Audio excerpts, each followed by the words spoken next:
Hello, everyone, and welcome back to my channel. It's your girl Kyla, and today I'm back with another video.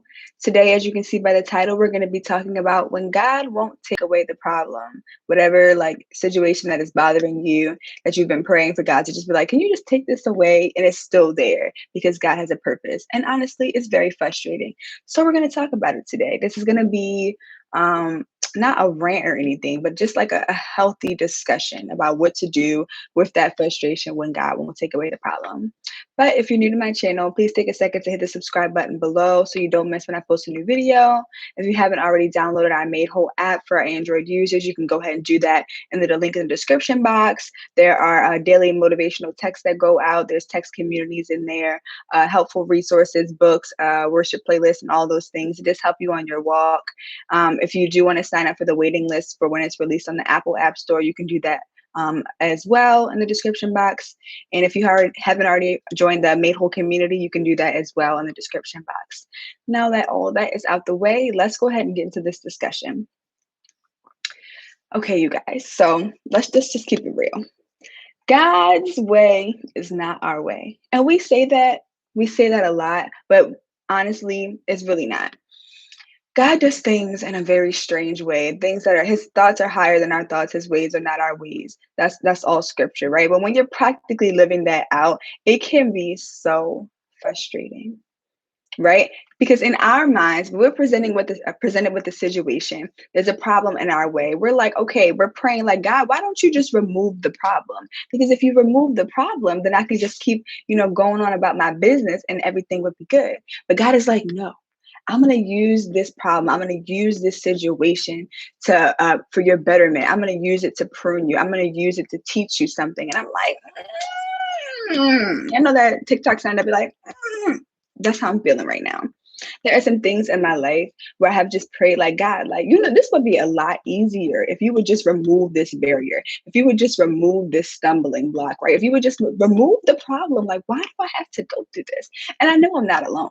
Okay, this is not going to be a video where I sugarcoat. I told you guys this walk has ups and downs. It's an amazing walk. Walking with God is amazing. But there are some moments where it's just like, man, you really have to die to yourself and surrender to God's plan and really trust that in these moments when you're praying for him to remove something that he won't remove, that he really is working all things out for your good. Because I'm in this season where it's like, I hear God saying that he will not remove this particular thing from my life.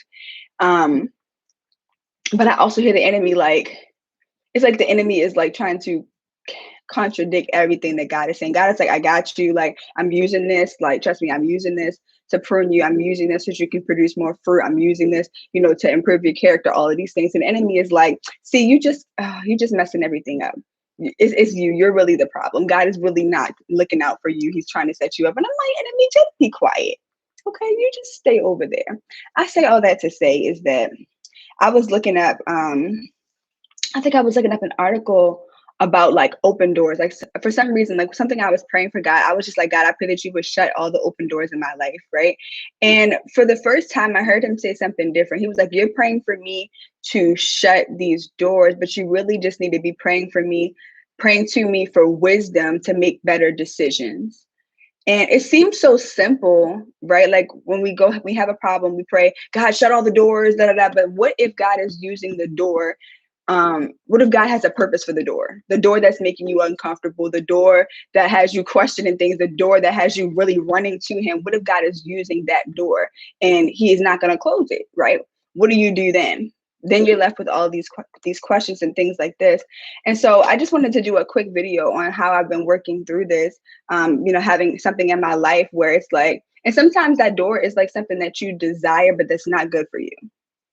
And I know that's kind of vague, but like, what was I reading, y'all? I'm sorry, this is more like a rant style video, but I was just thinking like, we all desire things that are not good for us. Even in 1 Corinthians 10:23, it says all things are lawful, that is morally legitimate, permissible, but not all things are beneficial or advantageous. It says all things are lawful, but not all things are constructive to the character and edifying to the spiritual life. And so it's like, what do you do when those things that you desire, like you're desiring things that are not good for you and they're still in your way, but God is like, I need to use this thing. And you're like, oh my God, what is happening? Right? So let's go back to when God was telling me that I just needed to ask for wisdom to make better decisions. In this walk, we're so used to having like things just easily given to us, right? If we don't like something, we kind of just change it. But when you're walking with God, you surrender control of your life, which means that there are going to be things in your path that God is going to want to use, and you can't just throw them away or just pretend like they don't exist or just like isolate yourself so you don't have to deal with it, because God is really using those things to perfect you. And so, when it comes to making better decisions, it really is that simple. Making decision, I looked up like what it means to like make a decision. It means to come to a conclusion or resolution after, after considering some things. It means to evaluate all options and results and move forward in action. And I think sometimes like we run so quick to prayer, to try to solve all of our problems, and prayer is the solution. But after you pray, you have to make a decision. And I think that's where a lot of us, we fall in that, we rely so much on God to solve the problem, but sometimes the problem gets solved when we come to a decision, when we come to make a decision. When we're faced with a problem, we have decisions to make, and those decisions are influenced by prayer. Those decisions are influenced by the wisdom, knowledge, and understanding that we get when we seek God. And so the purpose of this video is like God was really trying to get me to just change my perspective about the problem that was in front of me, about the thing, this roadblock, this thing that just is in front of me. And he was trying to get me to see that, it's not really a problem. It's more like a thing of, he's trying to perfect. The word says he perfects all things.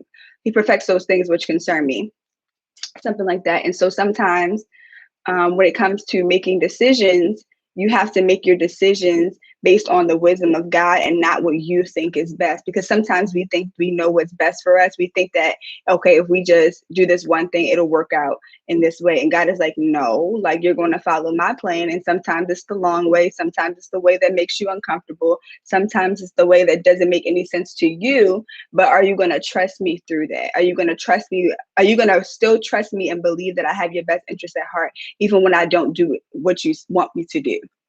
Right, which is like often we want him to just remove the problem. And it's hard, right? But there are some things that we can just consider when it comes to making decisions in this, situation where, you have a problem in your life, you have an area in your life that you just want God to just kind of make go away. And he doesn't. And so one of the things that he told me to consider is the results, right? When we are making decisions in our lives, we have to consider the results. Is the result shame? Is the result condemnation? Is the result that you're going to re-enter a cycle? Is the result is going to be heartbreak? It doesn't matter like what the decision is, but whatever it is, every decision that we make has a result.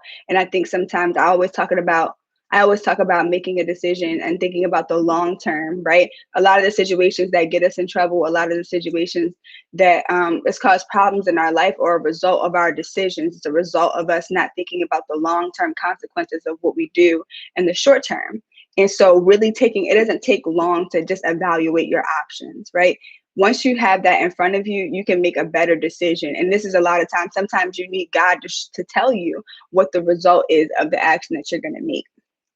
So that's one of the first things to consider when you are about to make a decision concerning a problem in your life or concerning an area in your life where you are frustrated, whether it's causing you to stumble, whatever the area is. When you're making a decision, always thinking about the result. The second thing is it making you uncomfortable, right? So when considering doors, I told you that every door that God opens sometimes isn't going to be comfortable. And sometimes it's going to be a door that God is going to use to perfect something in you, whether it's your character, whether it's your motives, whether it's your heart. It's going to be a testing to build up your faith or to build up your endurance. Asking those things, is it uncomfortable? And one of those things is like, even if it's uncomfortable, just because it's uncomfortable doesn't mean that it's from God. Because again, we know that in John 15:2, it says that he cuts off every branch in me that bears no fruit, while every branch that does bear fruit, he prunes so that it will be even more fruitful. So one of the things that he had to remind me, like, just because this door that I have open right now is uncomfortable for you, it doesn't mean that you necessarily did something wrong. It's just that he has a higher vision. I talked about this in the last video. God has a higher perspective of what's going on, and we can only see what's happening right now and, and what's around us. But God is like, okay, you're doing a good job, but I see something that's coming down the line that I need to use this particular door to perfect where you're going so that you'll be able to stand and to endure what's coming next, right? We're always thinking about the short term, what's in front of us, what we can see. But what happens when we really have to rely and trust on God that, whatever you're taking me through right now is going to prepare me for what's to come later. It's really a trusting. And just even talking it out, I realize that God has me in just a trusting season, of trusting. It's easy to trust God when things are going, well in your life, when your prayers are being answered, quickly and all of those other things. But it's another thing to have to trust God when you really don't understand what's going on. And it feels like, and the enemy is like in your head telling you that you're like doing something wrong, or like you did something and this is why this is happening, or like God is mad at you and this is why he won't take this thing away. It's hard to trust God in those moments when you have the enemy in your ear, right? But this is the season that I'm in. And I know a lot of people are in this season as well, where it's really blind trust. Like, God, I got to trust that you'll protect me. I got to trust that you will, you will keep me and you will hold me in those areas. So that was the second thing, is just recognizing that when you're making these decisions and considering all the things that are before you, reminding yourself that just because it's uncomfortable doesn't mean that it's not from God, and God will use all things to work out, for your good. And then the third thing I wanted everyone to consider when making decisions, when a problem is in your way and God hasn't taken it, out, is that is this problem, is this thing that's before you? Sometimes it's not necessarily a problem, but it's just like something that's in front of you that maybe just like confusing or hard to understand or just make you question whatever. But one of the things to consider is that, is it causing you to rely on him? There are a lot of times in our life where we are presented with situations that cause us to run to God. So if you find that whatever is in front of you that may have seemed like a problem is actually causing you to run to God, sometimes that may be God just trying to alert you, like, hey, listen, you might have thought that you were doing good on your own and I need to reel you back in. It doesn't mean that God is punishing you or testing you. It's just that sometimes God will allow things in certain situations to happen to bring you back to him, to bring your focus back to him. Again, he's seeing things way further down the line. It's like when you're stuck in traffic, right? You're irritated. Oh, this is so good. When you're stuck in traffic, right? You can only see about a few cars in front of you. And you're like, oh my gosh, I'm here. I'm stuck. It's hot. These people are taking forever. I'm running late. And then you're all frustrated. But what you don't realize is all the way down, the road, there was a car crash. There was a collision. And now somebody is hurting, but you're only thinking about yourself when God is thinking about your future. And so you can think of it that way. Just because you can't see exactly what's in front of you, you have to trust that God knows what's down the line. And whatever he's doing is to protect you. He doesn't do things to harm us. He does things to protect us. And even if that protection sometimes feels uncomfortable and it's frustrating, sometimes it comes along with discipline, because God disciplines who he loves. You still have to remind yourself that God is working all things out for your good. And so just to wrap this up, like, we just have to continue to trust God. Like I said, I really believe that I'm in a season of just trusting God when it doesn't make sense. I mean, there has been seasons like this before when I had to trust God when it doesn't make sense, but this is like real trust. Like when God won't remove that thing that you're asking him to remove, that's real trust. That's real trust. It's real trust. Okay. And God is faithful, we just really have to just let go. And as I'm just talking to them, I'm also realizing it's not only a season of trust, but it's a season of releasing control. I have, a tendency to want to control every area of my life. I'm a planner, right? I will literally plan out every day of the week, every single task, every single, deadline, all of those things. And when it comes to walking this walk with God, I can't plan this life. I can, move accordingly to the direction that God has given me. I can, move based on the insight and the foresight that he's given me. But other than that, my life is literally following the voice of God. It's being okay in those seasons of frustration, knowing that God will use those things to perfect me and that he will bring me out of those seasons. And knowing that along this process, I can be honest about how I feel. Like, these are the moments where I'm going to God. I'm like, yo, I'm mad at you. Like, I'm mad that you won't take this away. I'm mad that you won't just move this problem out of the way. I'm mad that you won't, just do what I'm asking you to do. And then knowing that he hears my heart and that he will console and comfort me through this process. And knowing that I still can have peace. I can choose to operate in peace. And the peace comes from trusting God. The peace comes from just releasing control, knowing that, okay, this may not be my ideal situation, but I do know that God is working all things out for my good. I do know that he's working behind the scenes. I do know that the outcome of this is for my good. And so that was just, I think I just needed to just pour that off my heart. Let me know if you're in a similar season, or if you guys, what you guys do when you have a problem that God just won't take away, but you know that like he's not trying to harm you, but he's going to work everything out. And yeah, let me know if you guys want me to elaborate on this video, but I just wanted you to really take those things into consideration. Those 3 things is that you have to make a decision. The decision is going to be to trust God, is to release control, reminding yourself that just because the season is uncomfortable, just because it doesn't make sense to you, doesn't mean that it's not God, and trusting that he will work all things out for your good and he won't leave you in the dark, you know? And then the third thing, you know, is this situation causing you to rely on him? Is this a season where you really need to, you know, hone in and just spend more time with God? You know, spending time with God brings understanding, it brings clarity. And sometimes we can get so distracted by, you know, worrying and focusing on the problem that we lose sight of the solution, which is God. So that's all I have for you guys in this video, and I will see you next week. Make sure you hit the subscribe button below so you don't miss when I post a new video, and make sure you check the description box for all the ways that you can stay connected to the Made Whole community. I love you all very much, and I will see you all next week.